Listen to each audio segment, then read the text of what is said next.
Okay, so a massive new conflict has just erupted, sending shockwaves all over the globe. Today, we're going to break down its surprising and, frankly, pretty counterintuitive impact on the financial markets and what it really signals for all of us. And this all happened so fast. I mean, over a single weekend, what kicked off as coordinated US and Israeli airstrikes just completely spiraled. Iran's supreme leader was killed, and then by Sunday, Iran had unleashed retaliatory strikes all across the region. The world went from tense to a state of war in just 72 hours. It's wild. And this brings us to the central mystery, doesn't it? This is what we're really digging into today. With the world seemingly on the brink of this massive war, you'd expect the markets to absolutely panic, right? To crash. But they didn't. So, what on earth is going on here? All right, first things first. To even begin to understand the market's reaction, you have to appreciate the sheer scale of this geopolitical shock. And let's be clear, what just happened is truly unprecedented. This isn't some small, contained thing. We're talking about a 9-country theater of war. Over 1,000 Iranian targets were hit, and in response, Iran struck back, and they struck back hard, hitting critical Saudi oil refineries and targets in the UAE. The Strait of Hormuz, that vital artery for 20% of the world's oil, it's now effectively a choke point. And tragically, we now have confirmation of U.S. casualties. The situation is just incredibly severe. So now let's pivot to the market's reaction, because this is where the story takes a really strange turn. The absolute chaos we just saw on the world stage is not what you saw on your trading screen. Look at this. At the close of trading on Monday, the major indexes barely even flinched. The Dow was down a tiny 0.1%. The S&P 500 was basically flat, and the Nasdaq was actually up. On the surface, it looks like the market just shrugged off a new war. But that calm surface is hiding a violent current just underneath.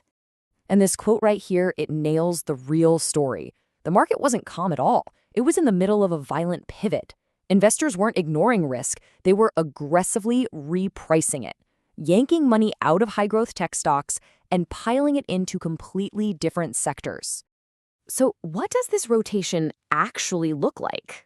This is the heart of the whole thing. Let's break down the winners and the losers in this tale of two markets. Wow, the contrast here is just stark. Money absolutely poured out of sectors that are vulnerable to high fuel costs and instability. Think airlines and cruises. And where did it go? It rushed straight into sectors seen as safe havens or even direct beneficiaries of the conflict, like energy producers and defense companies. It was a mad dash for safety. Now, to really understand just how brutal this rotation was, let's look at a specific company that got totally caught in the crossfire. This is the story of MongoDB, a tech company that, by all normal measures, should have had a fantastic day. So, MongoDB reported its quarterly earnings after the market closed, and the numbers were just fantastic. They beat revenue estimates, they crushed profit estimates, and their new customer growth was a staggering 60% year over year. I mean, by any standard, it was a home run report. So what happened to their stock? It got crushed, down a jaw-dropping 22% in after-hours trading. All of that good news just completely wiped out. How is that even possible? It all came down to one single thing: forward guidance. The company projected only 17% growth for the next year. Now, in a normal market, that's still pretty solid. But for a premium-priced tech stock in this new, fearful environment, that little slowdown was seen as a major crack in the growth story. Investors were just not willing to pay for anything less than perfection. And that brings us to the key concept here: risk-off sentiment. When fear gets this high, the rules of the game just change. Investors dump anything that feels risky, like a high-growth tech stock, and they buy what feels safe, like an oil company. It almost doesn't matter how well the individual company is doing, the larger fear just takes over. So this brings us to our new reality. The old playbook? It's out the window. Investors are now operating under a completely new set of rules for managing risk. You can almost think about it as a triangle of risk. First, how long is this war actually going to last? Second, how is the shock to oil prices going to hammer inflation?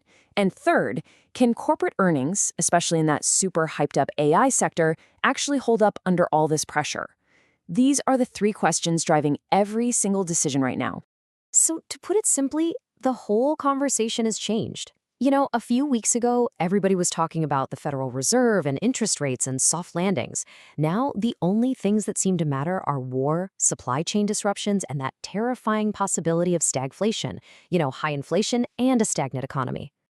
Okay, so with this new framework in mind, what are the key signals you should be watching in the days and weeks ahead?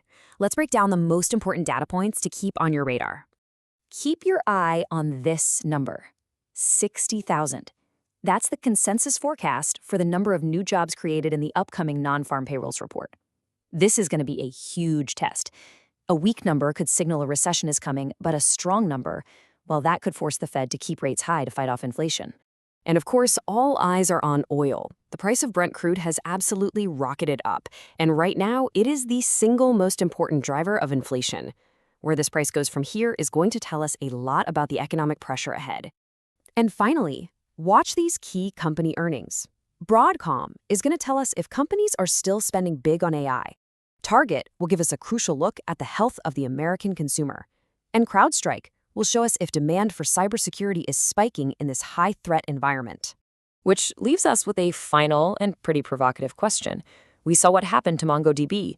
In a world where the market is being completely driven by these huge macro forces like war and oil prices, how much do the details of any single company's performance really matter anymore?